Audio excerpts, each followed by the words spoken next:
It seems you can't get enough of rare hunter pets. So for today I did some research and came up with 5 new ones for you. If you haven't watched the first 2 videos, make sure to check them out afterwards, but now without further ado, let's get into it. First we have a forgotten Gryphon. This spectral Gryphon can be found in the waking shores on the Dragon Isles. It sometimes can appear as a rare mob at this location, but it has a pretty long respawn time and can only spawn on days when the NPC Avis Gryphon Heart is standing there. On top of that, you need to know how to tame feathermanes as well as undead beasts, for which you need the simple tome of bone binding, which can drop from enemies in Maldraxxus in the Shadowlands, as well as a tome of the hybrid beast, which can be bought from a vendor in the Hunter Order Hall from Legion after completing both the Hunter Order Hall campaign and the Broken Shores campaign up to the point where you get your class mount. That's a lot of preparation you need to do, and then you have to be lucky to actually see the mob spawn. When there is the Dream Search event active in the Waking Shores, this mob has a much higher respawn rate, and then he can even spawn while Avis Gryphon Heart is not standing around there. Combine that with War Mode, where less players are around, and you have the best chances to find it. The Forgotten Gryphon is a pretty unique design, and since many players have killed it over and over again in Dragonflight, it's very well known and might be camped a lot. If you want to get your hands on this pet, you definitely need to bring some time. Next we have Rei Lun, the Heavenly Azure Cloud Serpent, which looks just like the reward for collecting 300 different mounts. For this pet, you first need to know how to tame Cloud Serpents, for which you need an exalted reputation with the Order of the Cloud Serpent in the Jade Forest in Pandaria, and you also need to unlock the Assault version of the Veil of Eternal Blossoms. If you didn't play Back in Battle for Azeroth, it's basically an updated version of the zone with different assaults every few days.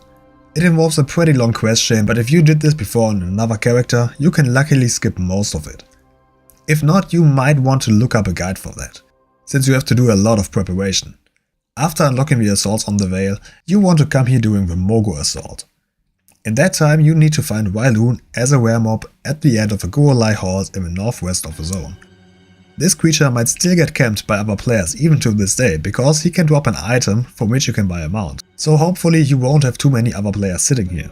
Also, the Mogo assault is only active for 3.5 days every 2 weeks, so make sure to not miss your time window. Overall, I really like the color of this creature. It might be my favorite Cloud Serpent of them all. Then we have the elusive Rimeclaw bears, to be precisely the green and purple version. In order to get your hands on these creatures, you need to have a skinning profession, and in the Dragonflight skinning log you want to learn the specialization Baitcrafter.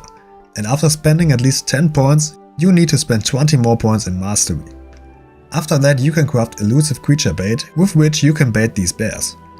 Important side note, you do not want to have 40 skill points in Mastery, otherwise you might summon an elite version of a mob, which is not tameable.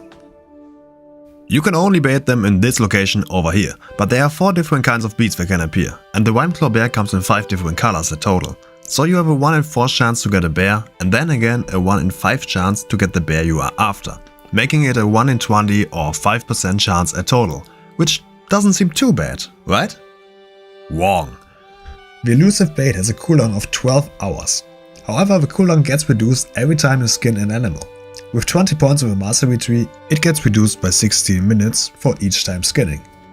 Since you can easily kill all the creatures around you at this point, you can have the bait ready again in about 10 minutes without a problem. But with a 5% chance, and having to prepare again for 10 minutes each time, it definitely can get frustrating. But sadly there's no way to cheat this. You have to do this grind to get the pets. RNG is definitely a really big factor here, because the purple one you see me taming here was literally my first try when I was collecting footage. But for the green one I was farming like 3 hours non-stop about 2 years ago.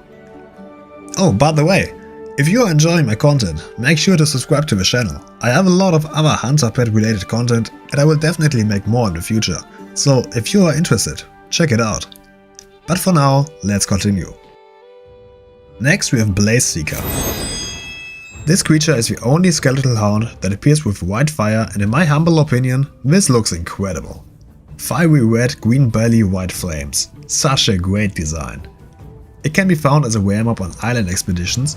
Most of the times he can spawn in a cave, but there are also some reports of him spawning somewhere else on the islands. But he is by far not the only rare mob that can spawn there.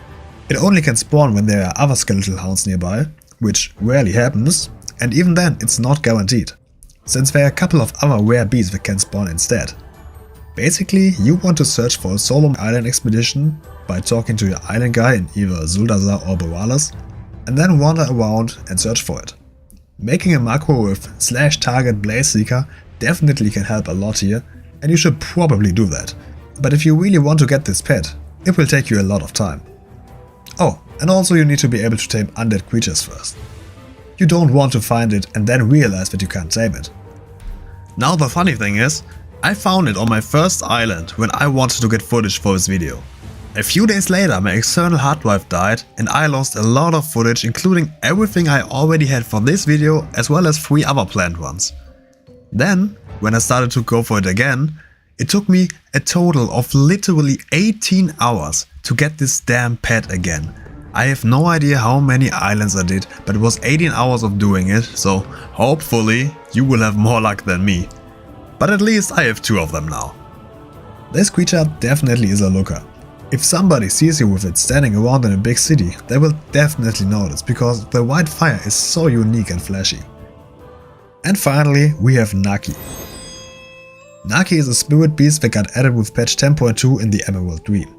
The reason this pet is so rare is pretty simple. You need to have a Mount Anurelos from Mythic Firak from the Amirdosil raid before you can attempt to get it. Currently only about 2% of the player base have this mount, therefore only those 2% can technically tame the beast. When earning the mount you will also get the item Cinder of Companionship, which allows you to tame it.